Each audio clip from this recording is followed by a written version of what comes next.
Morning students. बच्चों, ये class 6 का हिंदी है। हिंदी का पाठ 10। देखिए, पाठ 10 है। पाठ का नाम है झांसी की रानी। बहुत ही अच्छा पाठ है बच्चों। यदि आप इसको ध्यान से पढ़ेंगे और समझेंगे तो बहुत ही इंटरेस्टिंग चैप्टर है। बहुत आनंद आएगा आपको और समझ में भी बहुत अच्छे से आ जाएगा।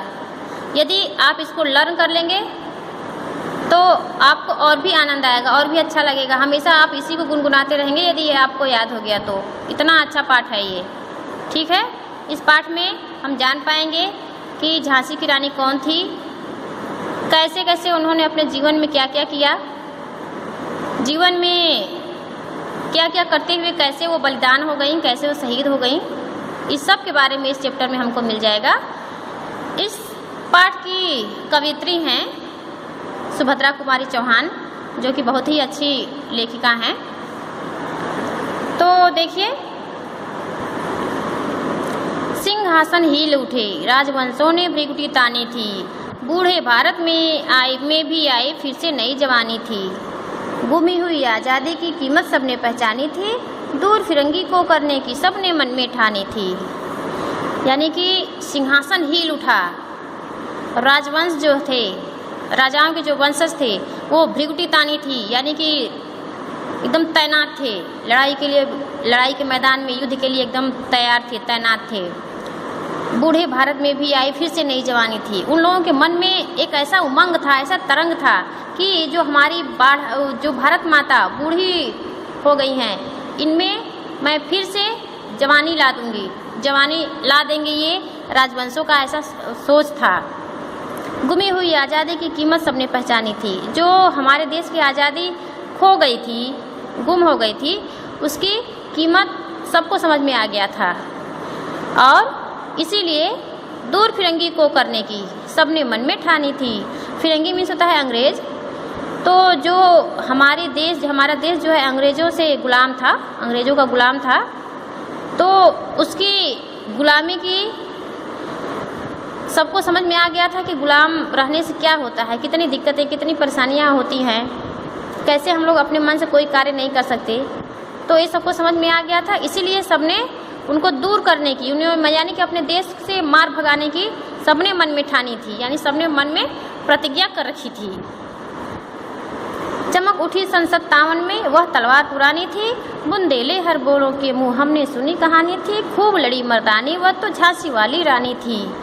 झांसी वाली रानी जब मैदान में उतरी युद्ध के लिए, लड़ाई के लिए, तो सन कौन सा था? 57, 57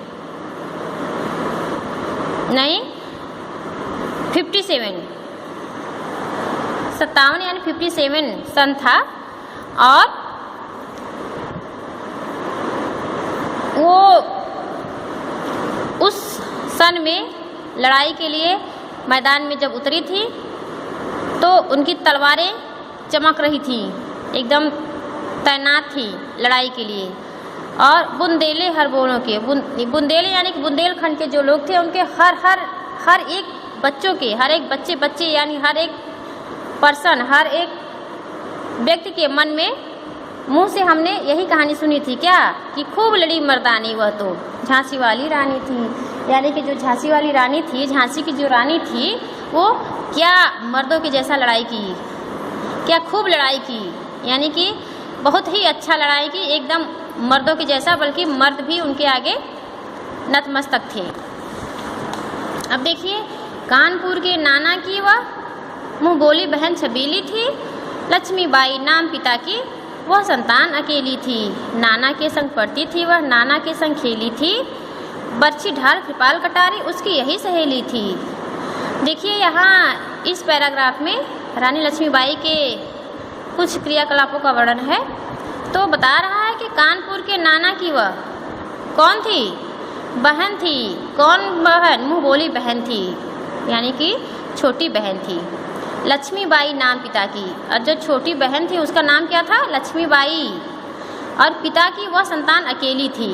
लक्ष्मीबाई जो थी, जिसका नाम था लक्ष्मीबाई, और वह अपने पिता की इकलौती संतान थी। नाना के संग पढ़ती थी, वह नाना के संग खेली थी। वह जो नाना साहब थे उनके साथ पढ़ती थी और उन्हीं के साथ उनका बचपन बीता था।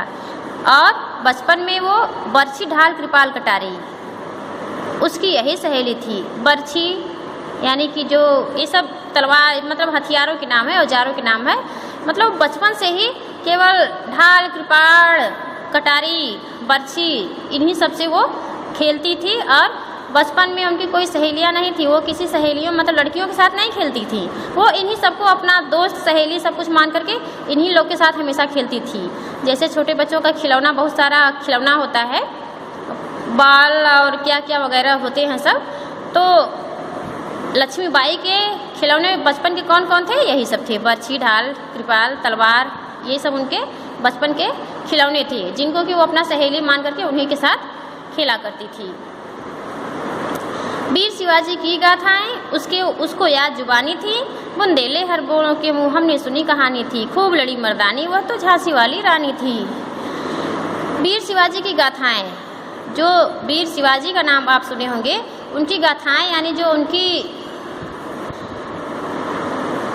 उनकी जो गाथाएं यानी उनकी जो कहानियाँ थी या फिर वो जो क्रियाकलाप किए थे उनकी कहानियाँ जो थी उनको याद जुबानी थी। किनको? लक्ष्मीबाई को। अपने जबान में इतने दम जबानी याद था उनको। और बहुत ही अच्छा लड़ने वाली, वो मर्दों के जैसा लड़ने वाली वो कौन थी? झांसी वाली रानी थी। लक्ष्मी थी या दुर्गा थी, वह स्वयं वीरता की अवतार। देख मराठे पुलकित होते उसकी तलवारों के वार। नकली युद्ध व्यूह की रचना और खेलना खूब शिकार। धैर्य घेरना दुर्ग तोड़ना ये थे उसके प्रिय खिलवाड़। देखिए, लक्ष्मी थी या दुर्गा थी, वह स्वयं वीरता की अवतार। यानी कि आप जानते होंगे कि दुर्गा जो होती हैं, लक्ष्मी जो होती हैं, ये लोग स्वयं साक्षात दुर्गा के अवतार होते हैं, अरे साक्षात शक्ति के अवतार हैं। यानी कि वीरता के अवतार हैं, शक्ति के अवतार हैं।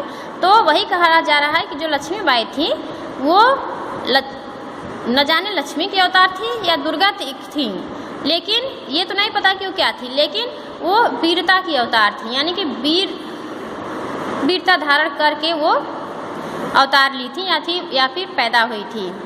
देख मराठे पुलकित होते उनकी तलवारों के वार। जो मराठे लोग थे पुलकित मतलब खुश होते थे उनकी तलवारों के वार। जब वो तलवारों से अपने तलवार से किसी पे वार करती थी तो मराठे जो थे देख करके खुश होते थे।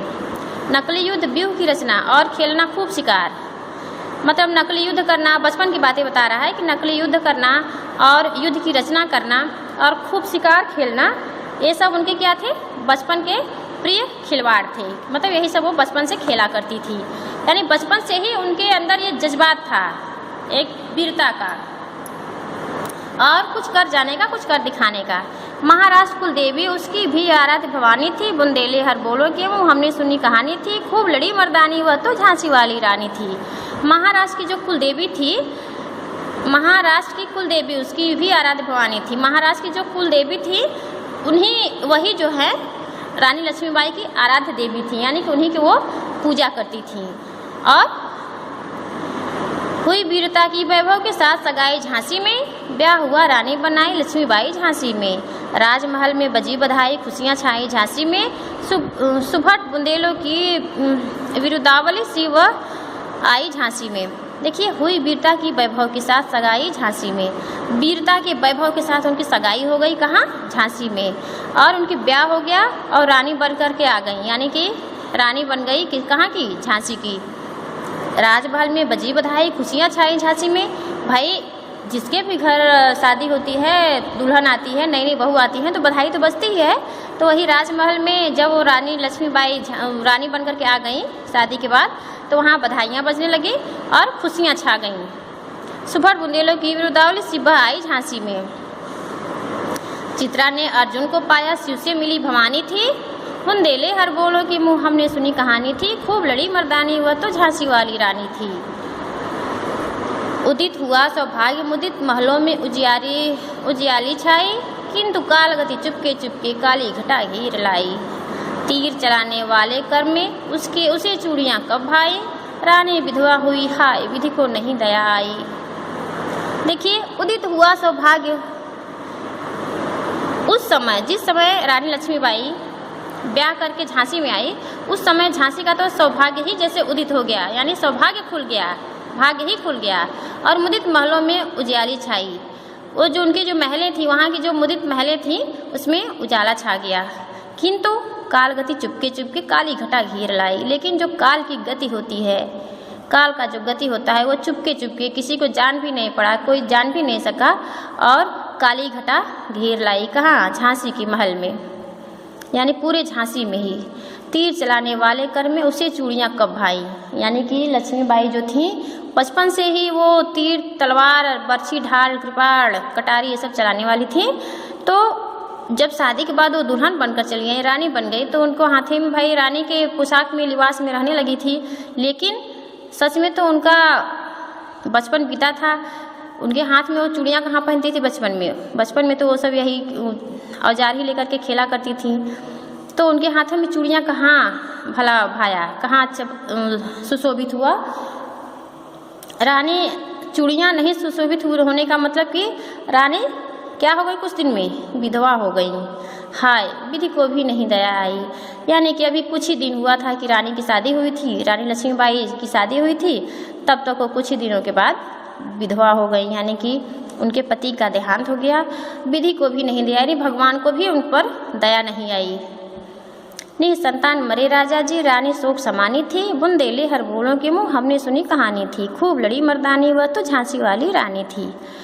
जो निसंतान मरे राजा जी, यानी कि रानी लक्ष्मीबाई के जो पति थी, उनको कोई बच्चा हुआ ही नहीं था, कोई संतान हुआ ही नहीं था, तब तक वो उनका निधन हो गया। रानी शोक समानी थी और रानी जो है शोक संतप्त हो गई, यानी शोक में डूब गई। बुंदेले हर बोलों के मुँह हमने सुनी कहानी थी। हमने हर एक बुंदेल के लोगों के मुँह से यही कहानी सुनी थी कि रानी लक्ष्मीबाई जी थी, मर्दों के जैसा अपने देश के लिए, अपने झांसी के लिए लड़ाई की थी। बुझा दीप झांसी का तब डलहौजी मन में हर्षाया, राज्य हड़प करने का उसने यह अच्छा अवसर पाया। फौरन फौजे भेज दुर्ग पर अपना झंडा फहराया, लावारिस का वारिस बनकर ब्रिटिश राज्य झांसी आया। यानी कि जब राजा जो रानी लक्ष्मीबाई के पति थे, उनका देहांत हो गया, तो झांसी का तो जैसे दीपक ही बुझ गया, झांसी तो जैसे अंधेरा सा हो गया। और डलहौजी जो उनके विपक्षी थे, उनके एंटी पार्टी थे, वो मन में हर्ष आया, यानी मन में बहुत प्रसन्न हुए। क्योंकि भाई वो लोग इसलिए प्रसन्न हुए कि झांसी अब जैसे टूट सी गई थी उन लोगों की नज़र में, अब झांसी पर वो लोग विजय प्राप्त कर लेंगे, इसलिए वो लोग मन में खुश हुए।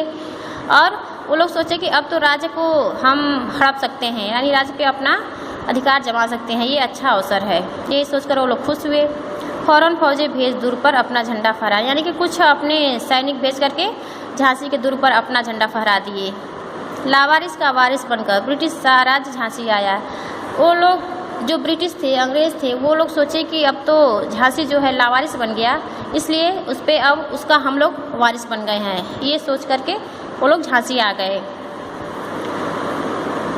अश्रुपूर्ण रानी ने देखा झांसी हुई वीरानी थी, बुंदेले हर बोलों के मुँह हमने सुनी कहानी थी। खूब लड़ी मर्दानी वह तो झांसी वाली रानी थी। अश्रुपूर्ण रानी ने देखा, रानी जो थी कि शोक से संतप्त थी ही, दुखी तो थी ही, उसी में शोकाकुल थी ही, उसी में देखें कि झांसी जो है अब वीरान हो गई है। तो वही उसी समय वो मन में अपने प्रतिज्ञा की कि अब मुझे ये शोक का त्याग करना है और अपने झांसी के लिए कुछ करना है, यानी अपने झांसी को वीरान होने से बचाना है। ये बात हम लोगों ने या सबने बुंदेल के हर एक लोगों के मुंह से सुनी है, और ये भी सुनी है कि रानी लक्ष्मीबाई जो है मर्दों के जैसा झांसी को बचाने के लिए युद्ध की थी। ठीक है, अब आगे देखिए। अनुनय विनय नहीं सुनता है विकट फिरंगी की माया, व्यापारी बन दया चाहता था जब यह भारत आया। डलहौजी ने पैर पसारे, अब तो पलट गई काया, राजाओं नवाबों को भी उसने पैरों ठुकराया। रानी दासी बनी बनी यह दासी अब महारानी थी, बुंदेले हर बोलों के मुँह हमने सुनी कहानी थी। खूब लड़ी मर्दानी वह तो झांसी वाली रानी थी। देखिए, रानी दासी बनी यह दासी अब महारानी थी, देखिए रानी दासी बनी। रानी जो थी यानी कि रानी लक्ष्मीबाई, चूँकि उनके पति का देहांत हो गया था इसलिए रानी दासी बन गई और दासी अब महारानी थी। दासी जो थी अब महारानी बन गई थी, यानी दासी जो है रानी बन गई थी और रानी जो है दासी बन गई थी, क्योंकि रानी पे संकट आ गया था भाई। और बुंदेले हर बोलो के हूँ हमने सुनी कहानी थी। देखिए, छीनी राजधानी दिल्ली की, लिया लखनऊ बातों बात, कैद पेशवा था बिठुर में, हुआ नागपुर का भी घात, उदयपुर तंजौर सतारा, कर्नाटक की कौन विषाद, जबकि सिंध पंजाब ब्रह्म पर अभी हुआ था वज्रनिपात। बंगाले मद्रास आदि की भी तो यही कहानी थी, बुंदेले हर बोलों के मुँह हमने सुनी कहानी थी, खूब लड़ी मर्दानी वह तो झांसी वाली रानी थी। रानी रोई रनिवासों में, बेगम गम से थी बेजार। रानी रोई रनिवासों में, यानी कि रानी, रनिवास मतलब रानी के रहने का स्थान, निवास स्थान, उसको रनिवास कहते हैं। तो रानी अपने रहने के स्थान पर रनिवास में रो रही थी और बेगम गम से थी बेजार, यानी बेगम जो थी वो गम से मतलब दुख से एकदम बेहाल थी, नहीं बहुत ज़्यादा दुखी थी। उनके गहने कपड़े बिकते थे कलकत्ते के बाज़ार। रानी के जो गहने कपड़े थे वो कलकत्ते के बाज़ार में उस समय बिकते थे। अरे सरे आम नीलाम छापते थे, सरे आम नीलाम छापते थे अंग्रेज़ों के अखबार। नागपुर के जो जेवर ले लो, लखनऊ के लो 9 लाख हार।